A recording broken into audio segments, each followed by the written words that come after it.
Сәлеметсіздер ме оқушылар? Бүгін біз методада монеттерді үйренеміз. Менің қолымда 2 монета тұр. Біз оларды монетке жабыстырып көреміз. Бірінші монетаны жабыстырып көреміз. Ол монетке жабысты. Демек, бұның құрамында металл бар. Ал біз екінші монетаны жабыстырып көреміз. Бұл жабыспады. Демек, бұның құрамында металл жоқ.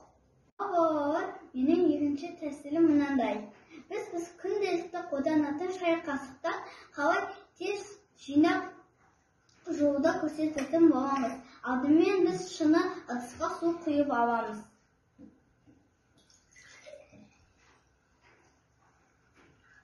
Біз оны құйып алған соң оларға қасықтарды саламыз. Және де оның қақпағын жауып, үстіне монет қоямыз. Міне, қасыққа монет жабысты. Демек, бұл қасықтардың құрамында металл және темір бар.